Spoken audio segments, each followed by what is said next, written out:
সম্মানিত বিনিয়োগকারী ভাই বোনেরা, আসসালামু আলাইকুম। আশা করি আপনারা সবাই ভালো আছেন, শারীরিকভাবে সুস্থ আছেন। আমি আজকে ৯ই জুলাই বৃহস্পতিবার ২০২৬ এই ভিডিও আলোচনা করছি এবং আমার আজকের আলোচনার শিরোনাম হচ্ছে, এমনও তো হতে পারে শেয়ার দুটি জুলাই মাসের সেরা স্টক হতে যাচ্ছে। এই শিরোনামে আমি আপনাদের সামনে দুটো শেয়ার নিয়ে আলোচনা করব, যে দুটো শেয়ার জুলাই মাসের আমার দৃষ্টিতে সেরা স্টক হতে যাচ্ছে কি না, এটা নিয়ে আমি আপনাদের সামনে আমার মতামত তুলে ধরব। তার মানে এটা নয় যে আমি আপনাদেরকে বলছি যে এই দুটো শেয়ারই জুলাই মাসে সেরা স্টক হতে যাচ্ছে। বিষয়টি আপনারা ভালোভাবে বুঝতে চেষ্টা করবেন।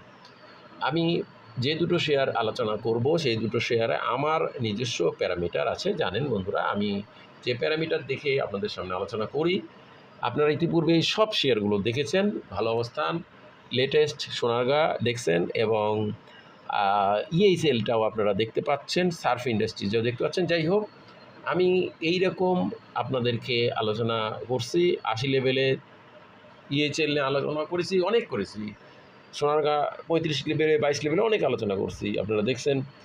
তমিজ টেক্সটাইল ১১৬ লেভেল আলোচনা করছি, ১৩২-৩৩, এখান থেকে আর ভালো অবস্থানে যাওয়ার সম্ভাবনা উঁকি মারছে। যাই হোক, আমি আজকে আপনাদের সামনে যে দুটো আলোচনা করব, এই দুটো নিয়েও ইতিপূর্বে আলোচনা করেছি, অনেকবার আলোচনা করেছি। তার মধ্যে প্রথম যে শেয়ারটি আমি আলোচনা করব আজকে, সেটি হচ্ছে সান লাইফ। বন্ধুরা, এই সান লাইফ শেয়ারটি নিয়ে আমি আপনাদের সাথে ৮০+ লেভেল থেকে শুরু করে ৬৫+, ৬৬, ৬৭, ৬৯, ৭০, ৭১, ৭২, ৭৪, ৭৫ বিভিন্ন লেভেলে আলোচনা করেছি। এই শেয়ারটি আমরা আজকে দেখছি ৪ টাকা বেড়ে অসাধারণ লেনদেন, ২০,৮৭,০০,০০০ টাকার শেয়ার ট্রানজ্যাকশন করেছে, ৫.26% ইনক্রিজ করেছে।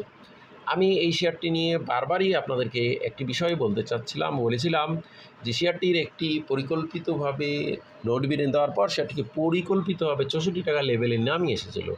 সেই সময় কিন্তু আমি আপনাদেরকে বারবার এই বিষয়টি আলোকপাত করেছি যে এটা, এই যে দেখুন, ৬৪-৮০-তে নেমে এসেছিল, সেই দিন ৬৫-৮০ ক্লোজ ছিল।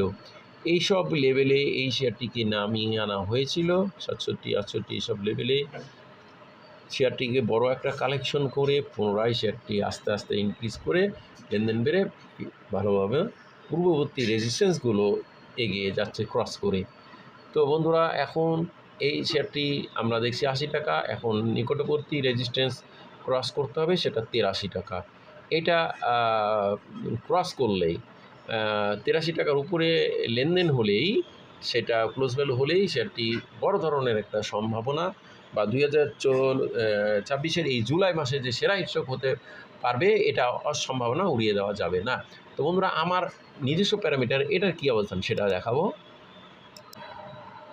দেখুন বন্ধুরা, এই সানলাইফ আমার প্যারামিটারে কী অবস্থান দেখা যাচ্ছে দেখুন। বায়ের সবচেয়ে লোয়েস্ট সাপোর্ট ছিল এখানেই, এরপর এই সাপোর্ট বাড়ছে, বায়ারের মার্কেট প্রাইসে শেয়ারটির প্রতি বাই হচ্ছে এবং বাইয়ের আজকে দেখুন হিউজ পরিমাণে বাই প্রেশার ছিল এবং সেল প্রেশার আজকে কিন্তু বাই প্রেশার থেকে অনেক নিচে নেমেছে। এবং এখন পর্যন্ত যদিও বাইয়ের চেয়ে সেল প্রেশারের সংখ্যা বেশি, যেহেতু শেয়ারটিকে ডাউন করা হয়েছিল, সেহেতু এখন এটার এখানে এসেছে, এইটা কিন্তু এই লেভেলটাকে ক্রস করছে এবং এইটা ক্রসের অপেক্ষায় আছে। এই রেজিস্ট্যান্সটাকে এটা ক্রস করতে হবে 66.49। আজকে আমরা পাইছি এটা বাই প্রেশার পয়েন্ট পেয়েছি 51.24। দ্যাট মিন্স এইটাকে এবং এইটাকে এই তিনোটাকে ক্রস করতে হবে, যেটা আমি মনে করি আগামী দিনগুলোর মধ্যে এটার সম্ভাবনা উড়িয়ে দেওয়া যাবে না। তো বন্ধুরা দেখুন, সেল প্রেশার কিন্তু ডাউনে আছে, বাই প্রেশার অনেক আপে চলে গেছে। এবার আমি এই শেয়ারটির প্রতি মানুষের আগ্রহটা দেখাবো। দেখুন, আগ্রহ কিন্তু এই লেভেলে ছিল, সে সময় আগ্রহ বাই সেলের এবং সেল বাই হওয়ার কারণে সেটা এই লেভেলে ছিল। তারপর শেয়ারটি যেহেতু ফল করে এই লেভেলে চলে এসেছিলো আগ্রহ ডিমান্ড, সেহেতু এখন আস্তে আস্তে আগ্রহ এই লেভেল থেকে দেখুন এখন কোথায় আগ্রহ চলে গেছে। দেখুন 0.19 থেকে এখন 1.5-এর মতো চলে এসেছে আগ্রহ, 7 গুণ আগ্রহ এখান থেকে ইনক্রিজ করেছে। তো বন্ধুরা, এই শেয়ারটি আমি মনে করি আমার দৃষ্টিতে এটা হওয়ার সম্ভাবনাও জোরালো বা সম্ভাবনা উড়িয়ে দেওয়া যাবে না। এরপর আমি দ্বিতীয় শেয়ার নিয়ে আলোচনা করব। বন্ধুরা, এই শেয়ারটি নিয়েও আমি আপনাদের সামনে 78-79 লেভেলে আলোচনা করেছি। বর্তমানে আজকে 82 টাকা 40 ক্লোজ ছিল। হাক্কানি পাল 5,60,00,000 টাকার শেয়ার ট্রানজ্যাকশন করে 2 টাকা 40 পয়সা বেড়ে 3 দশমিক ইনক্রিজ করে 82 টাকা 40 পয়সা ক্লোজ প্রাইস ছিল। শেয়ারটি দেখুন আজকে কিন্তু রিসেন্ট টাইমের মধ্যে বড় একটা ভলিউম টাচ করেছে। দেখুন 8,78,000 ছিল, সেটা 14 জুলাই 82 টাকা 10-এ। এরপর আজকে 8 লাখ হয় না হলেও 7 লাখে 82 টাকা 40 এই রেজিস্ট্যান্সটা 82-10-এর রেজিস্ট্যান্স ক্রস করছে। তো বন্ধুরা, আমরা 82-80 আজকে টাচ পেয়েছিলাম এবং হাই ভ্যালু 82-80 কাছাকাছি ক্লোজ হয়েছে 82-40 এবং মার্কেট প্রাইসে শেয়ারটির ভালো একটা বাই প্রেশার ছিল 4,36,000 2,48,000। এই শেয়ারটির আমরাই এবার আপনাদেরকে ইতিপূর্বে আলোচনা করেছি 78-79 লেভেল এবং আলোচনা চলমান আছে। এরপরে এই শেয়ারটি আমার নিজস্ব প্যারামিটারে দেখাবো। বন্ধুরা, এইটা আমার নিজস্ব তৈরি করা প্যারামিটার। এইখান দেখেই আমি সমস্ত শেয়ারের আলোচনা করি এবং এর সম্ভাবনাকে তুলে ধরি। যেমন ইএচএল, সোনারগাঁ থেকে শুরু করে সার্ফিন থেকে শুরু করে অনেক শেয়ার, শত শত শেয়ার এই আলোচনার পর শুধু এগুলো ভালো হয়েছে, এটাও আমি আপনাদেরকে দেখাচ্ছি। দেখুন এই শেয়ারটির বাই প্রেশার, এই হাক্কানি পাল্পের বাই প্রেশার কোন লেভেলে চলে গেছে। দেখুন হিউজ পরিমাণে এটার প্রতি বিনিয়োগকারীদের একটা আগ্রহ বেড়ে গেছে। দেখুন কোন লেভেলে ছিল, এই রেজিস্ট্যান্সকে এটাকে ব্রেকআউট করছে, এটা ব্রেকআউট করছে, এটা ব্রেকআউট করছে, এগুলো সব ব্রেকআউট করে এটাকেও ব্রেকআউট করে এখন শুধু এই যে সর্বোচ্চ ব্রেকআউটের ক্রসের অপেক্ষায় আছে। এই লেভেলটা ক্রস করলে এই শেয়ারটি আমরা যে সম্ভাবনা দেখছি আলোচনা করছি সে নামে, সেটাও সম্ভাবনা উড়িয়ে দেওয়া যাবে না। এখানে দেখুন এই সেল প্রেশার যেটা সর্বোচ্চ ছিল, এইখান থেকে অনেক নিচে নেমে গেছে সেল প্রেশার।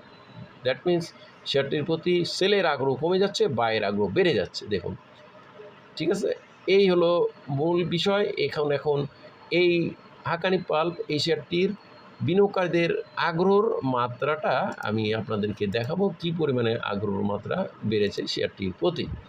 দেখুন এই হাক্কানি পাল্প শেয়ারটি আগ্রহ ছিল বিনিয়োগকারীদের এ লেভেলে, সর্বোচ্চ আগ্রহ ছিল রিসেন্ট টাইমের মধ্যে এ লেভেলে, এখান থেকে নেমে এই লেভেলে চলে এসেছিল। এরপর এই ওঠানামা করে আগ্রহ আরও কিছুটা ডাউন হয়েছিল। এখন দেখুন এই ডাউন থেকে আগ্রহ কোন লেভেলে চলে এসেছে। দেখুন 0.10 থেকে 40, দ্যাট মিন্স 4 গুণের মতো, 3 গুণের বেশি ইনক্রিজ করেছে। দেখুন 4 গুণ ইনক্রিজ করছে আগ্রহ বিনিয়োগকারীদের এই শেয়ারটির প্রতি ডিমান্ড। দেখুন, সুতরাং আমি মনে করি 2026 সালের মধ্যে যে দুটো আলোচনা করলাম, হাক্কানি পাল্প এবং সানলাইট, এই দুটো 2026 সালে জুলাইয়ের সেরা স্টক হওয়ার সম্ভাবনা কিন্তু উড়িয়ে দেওয়া যাবে না। তো বন্ধুরা, আমার আলোচনা কাউকে বাইভার্সারি করা, প্রমোট করার উৎসাহিত প্রলুব্ধ বা নিঃসাহিত করা নাই, শুধুমাত্র শেয়ারগুলো অবস্থা জানানো রাবিক আলোচনার অংশ হিসেবে আলোচনা দেখে বাইসেল করবেন না। ধন্যবাদ আজকে এবং সবাই ভালো থাকুন। আসসালামু আলাইকুম।